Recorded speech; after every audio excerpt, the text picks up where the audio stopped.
All praise to the Most High. This is Chief Facer. Hey, back with the Purge Night. Black and Browns is the true royalty. K.O.Y, you know, Inland Empire, K.O.Y, Two True Judah, out here to let the blacks, Latinos, and Native Americans know that we are the people in the Bible. We're the chosen people, all right? And we better than all these nations, all right? But let's talk about what's at hand, right? There was three soldiers that was killed, supposedly at the Jordan, right? Which is Sergeant William Jerome Rivers, Kennedy Ladden Sanders, Brianna Alexandra Moffett, right? They all three of them from the South, and there's plenty of them more injured, right? But should black people or brown people join their armies? I'm gonna say hell nah. The same army that killed our forefathers, raped our ancestors, right? Took the land from the Native Americans, right?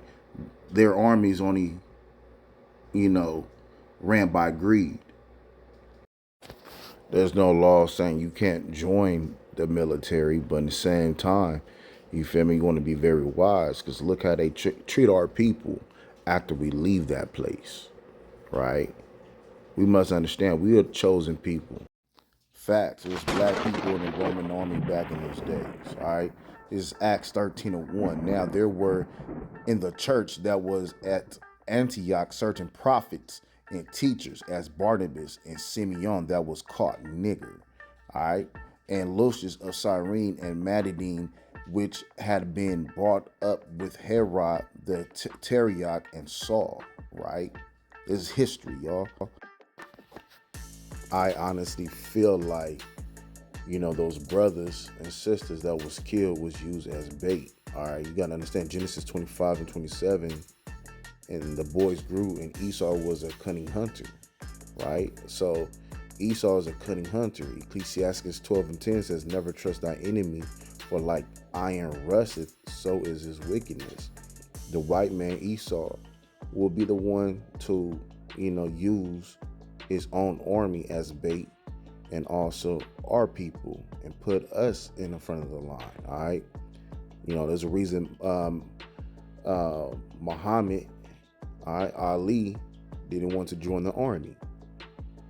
And then not only that, they leave him to the Iranians, all right, who's responsible for that Jordan attack, which killed three of our brothers that we showed earlier and our sisters that showed earlier in this video. All right, America's army is completely wrong. All right, black men should not fight in their army, and women should not fight in the army. Period. Right? Let alone going against, Iranians, Hamas, Houthis, and whatever rebels that was born by the troops being left in Iraq and Iran during 9/11. Right? All this was a strategic game, right?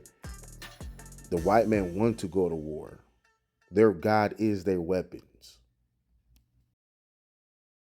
So this is the Secretary of Defense Lloyd James Austin, right?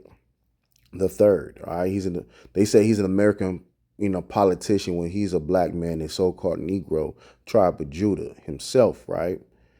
You know, This is a breakdown where he comes from. He comes from Georgia. He was born in August 8th, 1953. All right. He's a retired U.S. Military. He retired from the U.S. Military Academy at West Point with the Bachelor of Science degree in 1975. While the Academy, Austin played rugby and ran track. So, he's well connected with these Europeans, these Edomites, right? He's also on the board with Raytheon, right? He's still on the board, with Raytheon. He got dealings with them, which is a U.S. defense contractor, right? So he also understands, the art of defense, all right? And he's actually been, helping America for the longest. But do that mean anything when it comes to our people and how they treat us? Nah, we built the entire country, right? And the Raytheon is a RTX corporation, right? All these stuff is all by the government, right? And you gotta understand this: the military is no place for Black, Latino, Native Americans to join. They all get paid by, conquering and killing and oppressing. And guess the percentage of our people that's in it. All right. In 2020, Black soldiers made up about 21% of active duty Army, 15% of Army National Guard, and 21 of the percent of Army Reserve. Right. This is higher than the representation of Black Americans in the U.S. population. So, our people mainly are in these armies, right? According to the Bible, when God come back, he's killing these armies. Zechariah 14:3. Then shall the Lord go forth and fight against those nations as when he fought in the day of battle. Right? That's a prophecy. It's going to happen, right? The Most High is going to call all of these nations, right? And he's going to fight them, right? His army versus their army.